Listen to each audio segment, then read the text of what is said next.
ती कशा कशाची?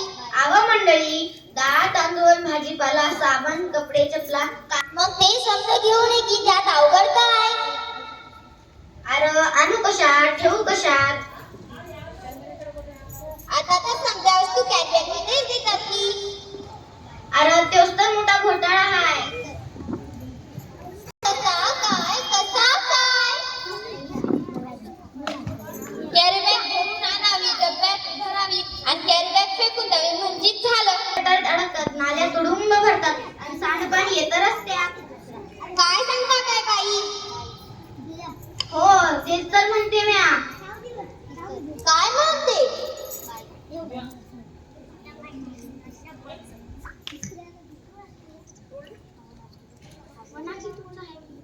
एवढंच नाही.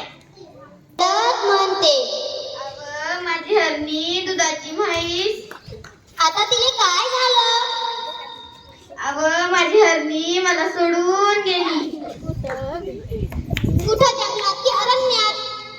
नाही व ती मरून गेली. काय केली तुझी हरणी? तिच्यासाठी काय तुरळक आणि तिच्यासाठी का केलं नाही आवश्यकांनी? ते तर तिनं चाऱ्या चळगळल्या आणि तिचं मरणच ओढावलं. तिचं बिचाऱ्याला रड रडलं. त्या लेकराचं दुधापासून आडलं. माझं मन खूप तडफडलं. म्हणून म्हणते मले बाजाराला जायचं नाही, मले बाजाराला जायचं नाही. काय म्हणते म्या? मले बाजाराला जायचं नाही, मले बाजाराला जायचं नाही. सरकारने दिलाय आदेश, प्लास्टिक नका वापरू हेच त्यातलं विशेष. सचिवांना वाचवण्यासाठी दिला या संदेश. आता आमचा बदल नाही. पेपरात आलेली बातमी वाचली की बाबा सांग, मला आठवत नाही पेपरात आलंय काय? त्या समुद्र किनाऱ्यावर काय झालं त्या समुद्र किनाऱ्यावर? त्या समुद्र किनाऱ्यावर मरून पडली बिचारी 2000 कासव. त्याच्यासाठी डोळ्यातून वाहतात आसव. अरे फार वाईट घडलं.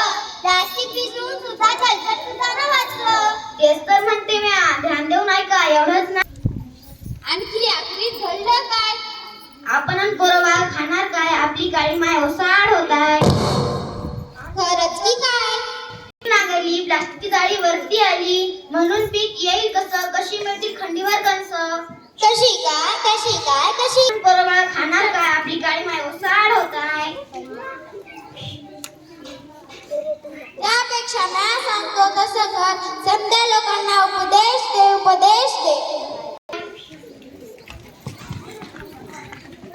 वापरू पिशवी कागदाची आणि कापडाची. प्लास्टिक नकोच. काळजी घेऊ वसुंधरेची. बाजारात जाशील का नाही? होय बाजाराला जाईन. बरं मी प्लास्टिकची पिशवी हातात धरणार नाही. मला बाजाराला जायचं हाय. बाजाराला चला. कापडाची थैली घेऊन बाजाराला चला.